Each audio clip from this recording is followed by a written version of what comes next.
Estamos de vuelta con CNN Chile Radio, miércoles 14 de enero, 9 de la mañana con 40 minutos, y la música, los acordes que nos envían desde la sala de dirección nos indica que ya estamos listos y dispuestos para comenzar Voces del Poder.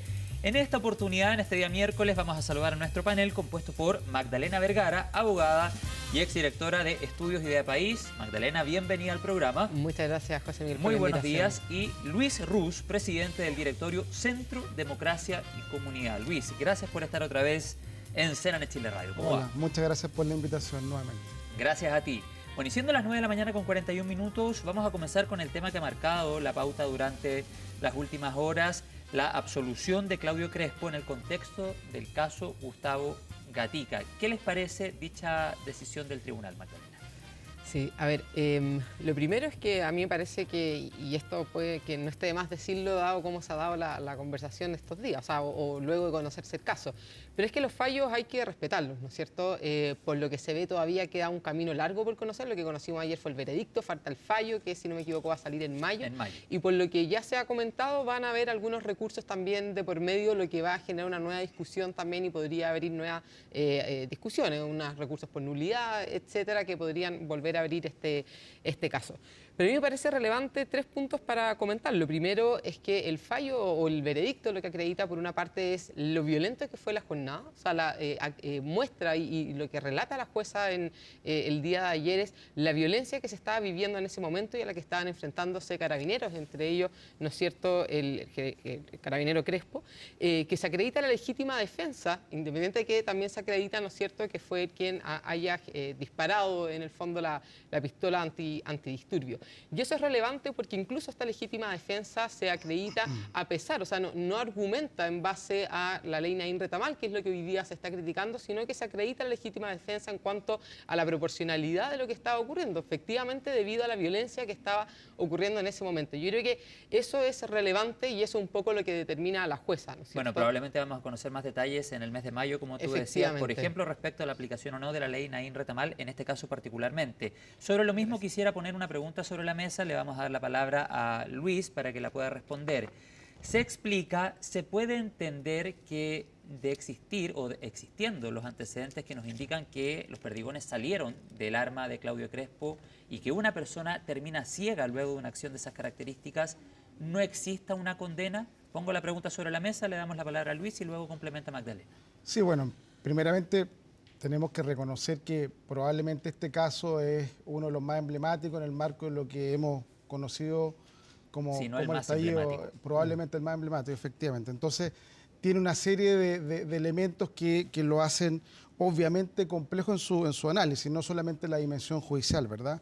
Ahora, yo haría 2 o 3 comentarios en esta línea. Primero, sin duda que cuando el Estado o agentes del Estado cometen algún abuso en el uso legítimo de la fuerza, evidentemente eso también tiene que tener una respuesta.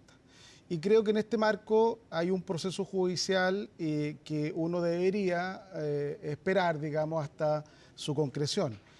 Acá hay una serie de principios que es importante tener en esta discusión a la vista. Primero, es que siempre el Estado de Derecho y el uso legítimo de la fuerza en el Estado tiene que prevalecer.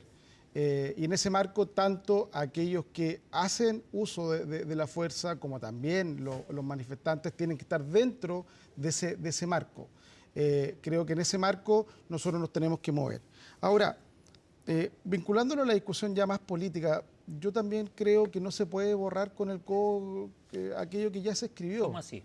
La tramitación de lo que fue la ley Naín Retamal fue en un contexto.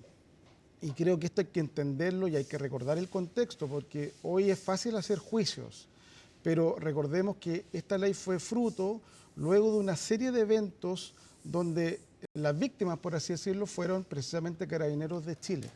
Recuerden ustedes que... El más último, el ataque en Cañete. Exactamente. Digamos, al menos de esa discusión. Exactamente. Sí. Eso fue en el primer trimestre del 2023, si no me equivoco, y esta ley fue promulgada en abril del 2023. Pero en el 2022... estuvo el asesinato del sargento Retamal y el 2020 del cabo Naín. Entonces, esto también se dio una discusión en un marco donde la sociedad en su conjunto, y eso fue recogida por los legisladores en esa época, donde efectivamente el tema de seguridad y las capacidades y el respaldo que en ese minuto necesitaba Carabineros para actuar fue también un tema importante en la discusión. Entonces yo intentaría hacer la distinción, porque el caso emblemático de hoy, del actual hoy diputado electo Gatica, por cierto que hay que atenderlo y hay que hacer el debido proceso. Bien. Pero también hay que hacerlo en un marco también de la situación general de cómo vive la sociedad en materia de seguridad. Magdalena. Sí, tú preguntabas si es que puede no ser condenado habiéndose acreditado, ¿no es cierto?, que fue quien disparó el arma. Parte de lo que también señalaba el propio presidente el día de ayer en Tolerancia Cero. Y creo que eso es precisamente la legítima defensa, en definitiva. O sea, la legítima defensa es precisamente que la persona actúa en función para una defensa personal y dado los hechos que ayer, ¿no es cierto?, relataba la jueza, es lo que ocurre.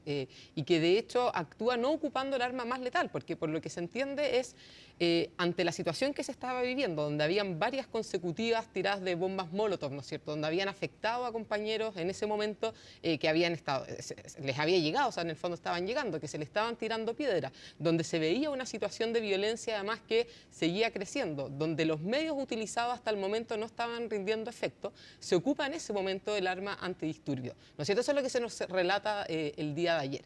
Y en ese contexto se dice además, bueno, dispara el arma, pero no se acredita si había en el fondo un disparo hacia la cara, hacia el cuerpo, etcétera, pero precisamente más allá de la consecuencia, que no es querida, ¿no es cierto? O sea, sigue siendo un drama que una persona pierda la vista, sin duda, pero no hubo un dolo por de parte, en el fondo, de Carabineros, sino que hay una legítima defensa. ¿Qué pasa con la proporcionalidad? Pero es que esa es la proporcionalidad, ¿no es cierto? Porque de hecho cuando la jueza relata que se fueron ocupando distintos medios para disuadir lo que estaba ocurriendo, pero que nada daba resultado, y se ocupa un arma que estaba permitida por los reglamentos, de hecho, bueno, hay una proporcionalidad en ese punto de vista, y eso es lo que la jueza relata. Entonces, habrá que ver, en el fondo, una vez conociendo el fallo, bueno, cómo se determina eso. Pero eso es precisamente, y sobre todo cuando estamos hablando precisamente también de carabineros, de agentes del Estado que tienen el monopolio de la fuerza, que tienen el uso legítimo, que lo que se establece en esta legítima defensa, hubo un uso legítimo de la fuerza ante la situación que se estaba viviendo. Luis. Entonces, eso es importante. Y solo, perdón, pero para terminar, que me parece relevante, más allá de,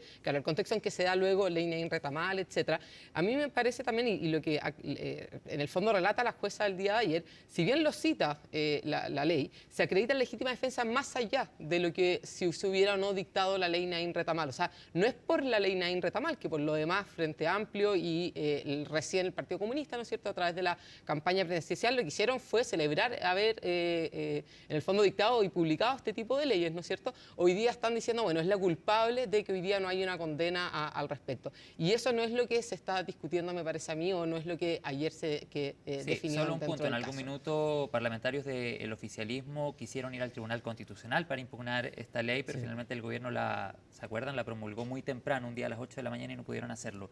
Luis, ¿quisieras complementar lo que decía Magdalena? De hecho, la votación de la ley, si uno va a la historia, digamos, tuvo una mayoría amplia. Si no recuerdo, cerca de 110 votos en la Cámara de Diputados y también apoyo amplio en el Senado. Por lo tanto, creo que esa discusión se hizo también con una referencia del contexto y con un amplio apoyo político, partiendo además por el gobierno, más allá de cómo se fusionaron distintas iniciativas legislativas. Ahora, en el caso particular, efectivamente hay que revisar la proporcionalidad, como tú dices, eso es parte también del juicio. Esto es una instancia, una primera instancia, vendrán otras, y creo que esto hay que dejarlo, digamos, correr su curso natural en el marco de los tribunales de justicia. Creo que eso es lo que corresponde dentro de un Estado de Derecho, con todo el simbolismo que puede tener para los distintos sectores, pero a mí no me parece correcto, lo quiero decir de esta manera, que un caso de esta envergadura se transforme finalmente en un tironeo político. Esto de que distintos actores acompañen a los involucrados, me parece torcer un poco lo que significa el funcionamiento autónomo, independiente del Poder Judicial. Claro, y vimos de lado y lado figuras políticas el día de ayer en el Centro de Justicia. La última pregunta sobre esto para que vamos a gabinete del presidente electo José Antonio Kast. ¿Podemos considerar lo que se da a conocer el día de ayer, la absolución de Claudio Crespo, como una nueva derrota para la Fiscalía? Y les agrego ahí también otra pregunta para la última respuesta sobre este tema. ¿Consideran que Jimena Chong está ideologizada? Al menos ha sido parte de los planteamientos que han surgido luego de lo que se conoce el día de ayer. Magdalena. Lo que yo creo que queda claro luego de conocer el veredicto de ayer es que efectivamente hubieron ciertas gestiones que no se hicieron bien por parte de la Fiscalía, que había un empecinamiento también en ciertos ámbitos y a mí me parece más allá del caso concreto, ¿no es cierto? Y esto lo planteo también a propósito de la politización que se puede estar dando a este tipo de casos, es que precisamente lo que se espera es que las instituciones, para resguardar nuestro Estado de Derecho, para resguardar el uso de la fuerza, para resguardar en el fondo tanto la autoridad, pero obviamente también los derechos de los ciudadanos, es que las instituciones actúen bien y actúen de la mejor forma posible. Entonces, que la Fiscalía cumpla con su rol de forma objetiva, que los jueces cumplan con su rol de forma objetiva también, y eso es lo que se espera. Entonces, también si es que en el caso que estuviera ideologizado en el fondo la Fiscalía y que efectivamente hubiera esto de empecinamiento, más allá de que es bueno que los tribunales en el fondo mantengan una objetividad y puedan en el fondo fallar conforme a derecho, ¿no es cierto? Que eso es lo que se está haciendo y mantenerse ajeno en el fondo a la discusión política que se ha suscitado estos días. Luis. Bueno, el peor camino es politizar la justicia. Creo que el Estado de Derecho supone autonomía y creo que tenemos que dejar que las instituciones en el sistema de justicia funcionen.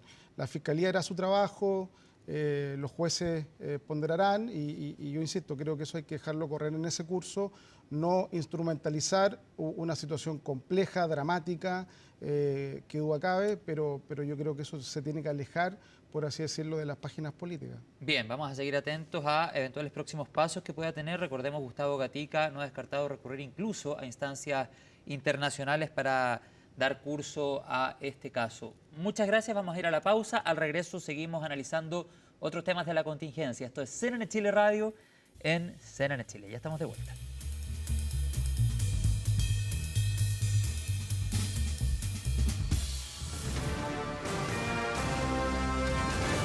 Hacemos una pausa y ya regresamos con CNN Chile Radio, AM.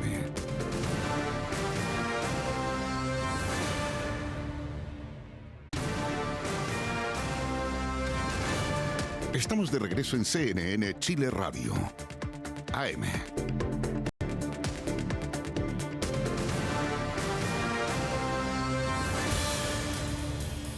De vuelta en CNN Chile Radio, 9 de la mañana con 54 minutos. Ya estamos en nuestro segmento Voces del Poder con Magdalena Vergara, abogada y exdirectora de estudios de Idea País, y Luis Rusch, presidente del directorio Centro, Democracia y Comunidad. Conformación del gabinete del presidente electo. Él ha dicho el 20 de enero vamos a tener novedades y dentro de los nombres que se han puesto sobre la mesa surge el del exalcalde de la Florida, senador electo por la Araucanía, Rodolfo Carter, que eventualmente podría llegar al Ministerio de Seguridad.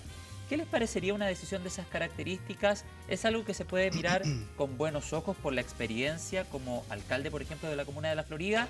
¿O debe la falta de elenco, Luis?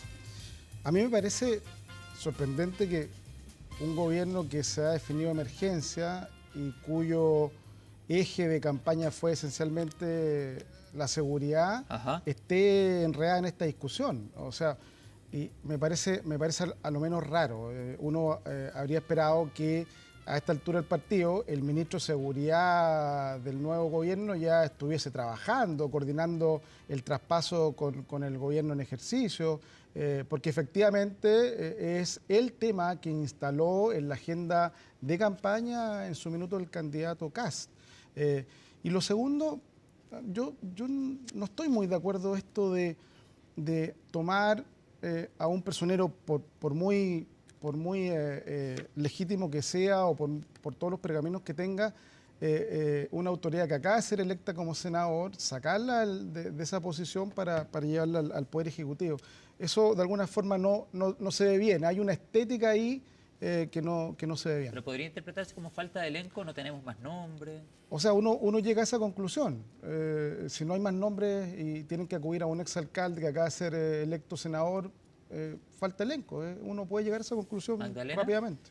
A ver, yo creo que todavía tenemos, o sea, estamos solo conversando en base a especulaciones todavía, sí, porque todavía, como tú decías, es el 20 de enero el presidente electo va a confirmar y a nombrar quiénes son sus ministros, quién es su gabinete, y hasta ahora se ha puesto el nombre sobre la mesa de Rodolfo Carter, pero el presidente electo no ha dicho nada todavía. Entonces, ¿pero te parecería bueno o mala señal? Ya, y me parece que Pues en primer lugar, creo que José Antonio Kast debe ser quien finalmente nombre a todos sus ministros y seguramente va a nombrar a quienes sean mejores para el cargo, ¿no es cierto? Me parece que también otros nombres que se han puesto sobre la mesa han sido nombres relevantes, que son potentes y que se ve con esta mirada también bastante pragmática, bastante de avanzar un poco en este gobierno de emergencia y con las prioridades que él siempre comentó, que era en el fondo desde seguridad, economía y poder sacar el país adelante.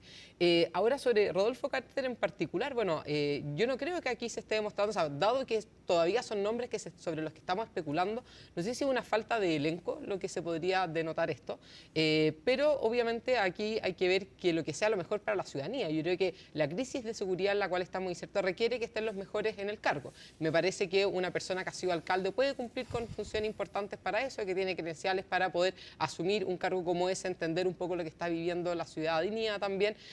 Habrá que ver, bueno, qué ocurre con el hecho de ser senador electo, pero insisto, yo creo que todavía tenemos que esperar, yo creo que hay mucha ansiedad sobre la mesa, sí, claro, pero estamos totalmente dentro del plazo. El presidente Boric nombró a su gabinete el 21 de enero cuando fue electo. Entonces, todavía estamos sobre el plazo y quizás haya que esperar en el fondo qué es lo que pasa el 20 de enero. Pero ¿cuál creen sería, a propósito de la ciudadanía, la señal precisamente para la gente que un senador electo por la Araucanía finalmente termine en un gabinete, en un puesto súper importante que es el Ministerio de Seguridad? La gente perfectamente podría decir, ¿para qué lo postularon al Senado? O la gente podría decir, bueno, lo postularon tal vez al Senado con la intención de que luego pase el gabinete y le aseguramos el cupo a Ruth Hurtado.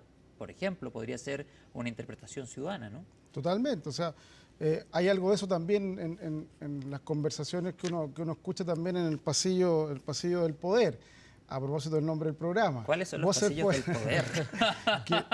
El Partido Republicano, como partido ya, obviamente, entre comillas, le conviene que el senador electo Carter pase, digamos, al gabinete porque quedaría con su secretaria general como senadora a propósito de cómo estuvieron las listas en la Araucanía. Y eso a mí me parece que no se ve bien, que la estética de esa jugada no se ve bien. Y además con una tremenda duda respecto a si efectivamente el senador electo Carter es la persona más idónea para un cargo que tiene una serie de complejidades técnicas, políticas, pero acabamos de escuchar a la diputada Sandón decir precisamente que considera que el senador Carter no es la persona más idónea para el cargo, que hay otras personas además. Entonces creo que el gobierno que aún no asume en este tema se metió en un enredo. Magdalena, ¿cómo lo ves tú? Y les agrego otro tema para que vamos avanzando. Puedes complementar lo que decía Luis también, por supuesto. Pero ha habido crítica de Chile Vamos a que, al menos con los nombres que han sonado hasta ahora, suena mucho independiente y poco militante. Por ejemplo, de partidos de Chile Vamos. Sí, bueno, es una discusión creo independiente, pero a ver, me parece que no sería primera vez, quizá uno podría decir no es deseable, ¿no es cierto?, efectivamente con una persona que ha sido recién electa, etcétera, pero no sería primera vez que algo así ocurre. Yo creo que aquí lo que se tiene que velar es finalmente lo que sea mejor para el país, para poder sacar adelante un gobierno, para poder sacar adelante un poco la crisis de seguridad. Yo creo que eso es lo que el presidente debe tener en mente a la hora de nombrar a sus ministros y esperemos, ¿no es cierto?, que sea así. Como digo, creo que hay que esperar en el fondo a ver qué se dice definitivamente, porque lo demás todavía siguen siendo poco, como decía, son especulaciones, son sospechas que se tienen, pero nada en ese sentido definitivo. Y respecto a lo que ocurre, bueno, con Chile Vamos, sabíamos de alguna forma que nunca iba a ser fácil tampoco la manera en que se complementan, pero ya sabemos que hay nombres de nuevo que están puestos sobre la mesa, que también pertenecen a Chile Vamos. Me parece que se está buscando una manera que sea pragmática, de poner a las personas de nuevo que sean idóneas, que sean adecuadas para el cargo y que puedan cumplir con sus funciones. Y habrá que ver todavía, porque una cosa son los ministros, pero falta todo el resto del equipo, faltan subsecretarios, faltan otros que también cumplen funciones políticas que son importantes y eso también va a ser relevante. Bueno, ha trascendido que la intención del equipo del presidente electo sería tener en su gabinete o en la subsecretaría a representantes de todos los partidos que estuvieron con él en la segunda vuelta presidencial. Antes de pasar al otro tema, y si en justicia queda lo que ha trascendido, se ha comentado que el presidente electo se estaría inclinando por Fernando Rabat, ex integrante de la defensa de Augusto Pinochet, por ejemplo, como parte del equipo en el recordado caso Rix. Un nombre que probablemente va a generar reacciones, Luis. Efectivamente. A ver, un comentario previo. Sí, dale. A mí me pasa que lo que percibo en la conformación de este gabinete, del nuevo gobierno, es muy similar a lo que le pasó al gobierno en ejercicio. Me explico. No existe hoy una claridad de cómo se esté conformando una coalición que realmente sostenga el gobierno. Y ya vimos, a propósito de este gobierno, que cuando eso no se aborda con oportunidad, con inteligencia política, con acuerdo de verdad, finalmente el gobierno termina en un funcionamiento complicado o precario en muchas de las como áreas. juntas a la fuerza, dices Exactamente, tú, claro. Entonces ahí hay una cuestión que uno percibe así desde lejos que está sufriendo el presidente electo en la conformación del nuevo gabinete. Hace un par de días atrás, Johannes Kaiser también dio una señal política de distancia y aún ni siquiera se nombra el gabinete. Entonces, creo que las derechas, junto con el nuevo gobierno y el presidente electo, ahí están viendo lo que significa conformar el gabinete, pero también hay un problema más profundo de cuánto acuerdo hay para gobernar. Claro que sí. ¿Y el tema de Rabat en justicia? Sí, solo creo que efectivamente, a ver, todavía queda mucho por avanzar. Yo creo que hasta el momento se han dado buenas señales en general de cómo ha sido la actuación hasta ahora en el fondo de este nuevo equipo electo, del presidente con sus equipos, etcétera. Y yo creo que eso ha sido importante. De nuevo, yo creo que han sido decisiones que han sido pragmáticas, que se está dando a conocer una energía, también una acción que muestran decisiones bastante claras en ese sentido.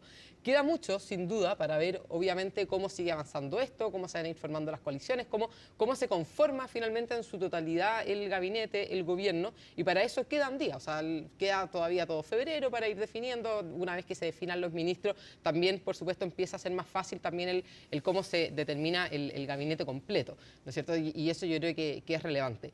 Y lo segundo, yo creo que lo más importante de todo hoy día es, bueno, cómo se conforma un equipo que sea adecuado, que sea idóneo, más allá de ciertas acciones. Uno podría criticar, ¿no es cierto?, hoy día también muchas decisiones de cómo se tomaron el gabinete del presidente Boris. Entonces, discusiones es posible que haya siempre. No van a haber acuerdos del todo, no todos van a estar contentos quizás con quienes sean definidos, pero a mí me parece importante que, bueno, se forme un equipo que sea adecuado, que sea consolidado y que permita sacar un gobierno adelante. Yo creo que eso es lo relevante que tenemos que tener presente hoy día. Y por ejemplo, que un eventual ministro de Justicia haya defendido a Pinochet en el caso Rix.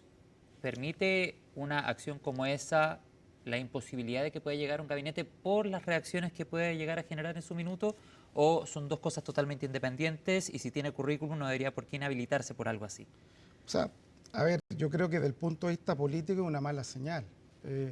Y de nuevo, creo que la tensión que hoy día vemos en las derechas tiene que ver también con este tipo de decisiones.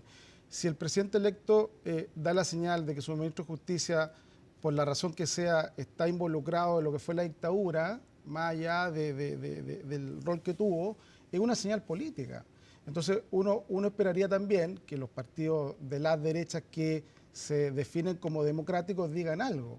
Y esa tensión o esa indefinición finalmente afecta la conformación del nuevo gobierno. Por eso yo decía que en materia de alianza, de la conformación de una coalición que le dé sustento al gobierno, se ven todas estas dificultades que tarde o temprano van a afectar el funcionamiento del gobierno. Y del punto de vista político y lo que estamos viendo en el mundo entero, si además legitimamos personeros que defienden o adscriben a regímenes autoritarios, creo que no es una buena señal política, ni para el gobierno ni para el país. Oye, a propósito de lo que comentabas tú, Luis, hace un rato de la conformación del gabinete o de esta intención de juntar coaliciones con chicle o como a la fuerza, también haciendo referencia a lo que pasó al inicio del gobierno del presidente Gabriel Boric, tal vez la razón de Johannes Kaiser de hacerse a un lado es no perder el discurso que lo llevó, por ejemplo, a conseguir una gran cantidad de votos en la elección presidencial, porque si llegara a ser parte de un gabinete del presidente José Antonio Kast con diferentes corrientes políticas, eventualmente podría llegar a perder su propio discurso. Efectivamente, o sea, y nuevamente, de nuevo, entonces, ¿cómo las derechas abordan ese tipo de controversias?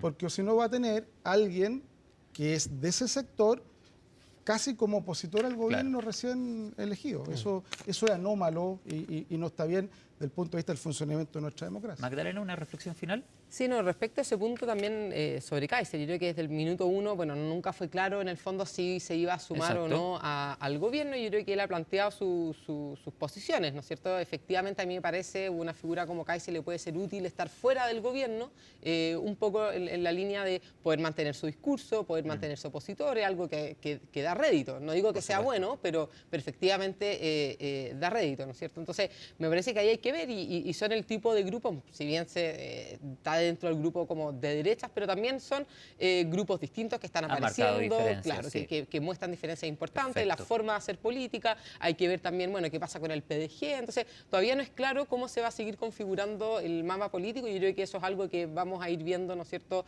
hacia adelante. Magdalena Vergara, abogada y exdirectora de Estudios Idea País, Luis Ruz, presidente del directorio Centro Democracia y Comunidad, les agradezco que hayan estado con nosotros en la mesa de CNN Chile Radio. Que tengan un buen día. Muchas gracias. Muchas gracias. Nos vemos en la próxima. 10 de la mañana con 7 minutos. Vamos a la pausa y lo vamos a hacer con imágenes de nuestra capital. 22,3 es la temperatura actual en Santiago. Nos vamos acercando lentamente a medida avanza la mañana a la máxima proyectada del día de hoy, en 30 grados. El cielo despejado, una constante de esta semana. Pausa. Ya estamos de vuelta.